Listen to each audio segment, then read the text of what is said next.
Ang paglago ay tanda ng buhay. Ang isang sanggol ay inaasahang lumaki. Ang isang punla ay inaasahang lumaki at mamunga. Kapag ang halaman ay hindi lumalaki, tiyak na may problema. Maaring sa ugat, sa lupa, o sa pag-aalaga. Ganon din po sa ating buhay Kristiyano. Hindi tayo iniligtas ng Diyos upang manatiling mahina ang pananampalataya. Tinawag niya tayo para lumago sa ating pagkakilala kay Jesus, sa ating pag-ibig sa Diyos, at sa ating paglilingkod sa Kanya at sa ating kapwa. Maraming Kristiyano ang matagal nang dumadalo sa mga gawain, online man o face-to-face, ngunit kakaunti ang tunay na lumalago. Ang paglago ay hindi nasusukat sa tagal ng pagiging Kristiyano, kundi sa pagbabago ng kanyang pag-uugali, pananampalataya, at pagsunod sa Diyos. Sa gabi pong ito, pag-aaralan po natin kung paano tayo mag-grow o lumago sa ating buhay espiritual. Ang pamagat po ng pag-aaralan natin ngayon ay Growing in Christ. Doon po sa book of 2 Peter chapter 3 verse 18, it is written, "But grow in the grace and knowledge of our Lord and Savior, Jesus Christ. To Him be the glory, both now and forever. Amen." Let's go to point number 1, grow in God's Word. Sa Matthew chapter 4, verse 4, nakasulat po, "But he answered and said, It is written, Man shall not live by bread alone, but by every word that proceeds from the mouth of God." At doon naman po sa Psalm 119, verse 105, "Your word is a lamp to my feet and a light to my path." Ang Bible po ang ating spiritual food at gabay. Sa makatwid, kailangan po nating maglaan ng oras araw-araw para basahin, bulay-bulayin, memoryahin, at sundin ang salita ng Diyos kung talagang gusto po nating lumago bilang disciple. Dahil kung hindi po tayo lalago. Sa halip na tayo maging spiritually healthy, tayo po ay magiging spiritually malnourished. Point number 2, remain in Christ.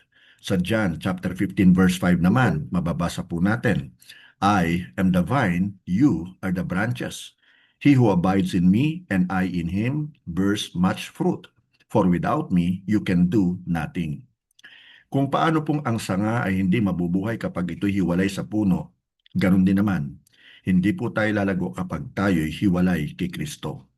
Kaya napakalaga pong manatili tayong connected kay Jesus sa pamamagitan po ng prayer, pagsamba at pakikipag-fellowship sa Holy Spirit at sa atin pong kapwa Christian. Araw-araw gawin po nating pinaka-priority ang paglago ng ating relationship kay Jesus. Point number 3, obey God's will. Sa book of James chapter 1 verse 22, it is written, "But be doers of the word, and not hearers only, deceiving yourselves." Ang isa pong estudyante ay lumalago kapag ina-apply niya ang kanyang natutunan. Hindi lamang sa pagpasok po sa klase. That's not enough. Ang spiritual po na paglago at pag-mature ay nasusukat hindi lamang po sa dami ng iyong nalalaman, kundi sa pagsasabuhay ng iyong natutunan. Ang kaalaman na hindi po sinasabuhay ay nananatiling information lamang. Ang bawat pagsunod ay naglalapit sa atin sa kalooban po at layunin ng Diyos. Isabuhay po natin ang itinuturo sa atin ng Diyos, kahit na mahirap po itong gawin. Meron nga po nagsabi ng ganito, "Obedience is the evidence of spiritual maturity." Let's go to point number 4, witness through your life. Sa Matthew 5:16, sinabi po ni Jesus, "Let your light so shine before men, that they may see your good works and glorify your Father in heaven." Ang isa pong spiritually mature believer ay nagiging liwanag po para sa iba.